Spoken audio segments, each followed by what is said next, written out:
Nagmakaawa si Abraham para sa lungsod ng Sodom. Pagkatapos, umalis ang tatlong lalaki. Inihatid sila ni Abraham hanggang sa lugar kung saan nakikita nila sa ibaba ang lungsod ng Sodom. Sinabi ng Panginoon, "Hindi ko itatago kay Abraham ang gagawin ko. Talagang magiging malaki at makapangyarihang bansa ang mga lahi niya sa hinaharap. At sa pamamagitan niya, makakatanggap ng pagpapala ang ibang mga bansa. Pinili ko siya para ipatupad niya sa mga anak at mga lahi niya ang utos ko, na gumawa sila ng tama at matuwid. Sa ganoong paraan, matutupad ang aking pangako sa kanya." Pagkatapos sinabi ng Panginoon kay Abraham, "Maraming tao ang dumadaing doon sa Sodom at Gomora, dahil sobrang sama na ng lugar na iyon. Kaya pupunta ako roon para malaman ko kung totoo o hindi ang mga daing ng mga tao roon." Lumakad agad ang dalawang lalaki papuntang Sodom, pero nagpaiwan ang Panginoon at si Abraham. Lumapit si Abraham sa Panginoon at nagtanong, "Lilipulin niyo po ba ang mga matuwid kasama ng mga makasalanan? Kung mayroon po kayang 50 matuwid sa lungsod na iyan, lilipulin niyo pa rin po ba ang buong lungsod? Hindi niyo po ba kahahabagan ang lungsod dahil sa 50 taong matuwid?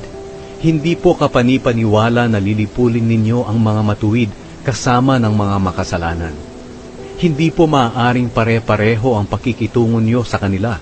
Kayo po na humahatol sa buong mundo. Hindi po ba't dapat gawin ninyo kung ano ang tama?" Sumagot ang Panginoon, "Kung may makita akong 50 matuwid sa Sodom, hindi ko lilipulin ang buong lungsod, alang-alang sa kanila." Muling nagsalita si Abraham, "O Panginoon, patawarin niyo po akong naglakas loob na makipag-usap sa inyo. Tao lang po ako, at wala akong katuwiran na magsabi nito sa inyo. Pero kung meron po kayang 45 matuwid, lilipulin niyo pa rin ba ang buong lungsod dahil kulang po ito ng 5? Sumagot ang Panginoon, "Kung may makita akong 45 matuwid, hindi ko lilipulin ang lungsod." Muling nagsalita si Abraham, "Kung 40 lang po kaya ang matuwid?"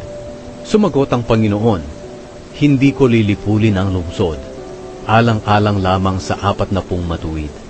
Muling nagsalita si Abraham, "Huwag po sana kayong magalit sa akin, Panginoon, dahil magtatanong pa po ako. Ano po kaya kung may 30 lang na taong matuwid?" Sumagot ang Panginoon, "Hindi ko pa rin lilipulin ang lungsod kung may makita akong 30 tao na matuwid." Muling nagsalita si Abraham, "Panginoon, patawarin niyo po ako sa paglalakas loob ko na pakikipag-usap sa inyo. Ano po kaya kung may 20 na lang na taong matuwid?" Sumagot ang Panginoon, "Hindi ko pa rin lilipulin ang lungsod, alang-alang sa 20 matuwid." Muling nagsalita si Abraham, "Panginoon, huwag po sana kayong magagalit. Huling tanong na po ito. Halimbawa, 10 na lang po ang nakita ninyong matuwid." Sumagot ang Panginoon, "Hindi ko pa rin lilipulin ang lungsod, alang-alang sa 10 matuwid." Pagkatapos nilang mag-usap, umalis ang Panginoon at si Abraham ay umuwi sa kanila.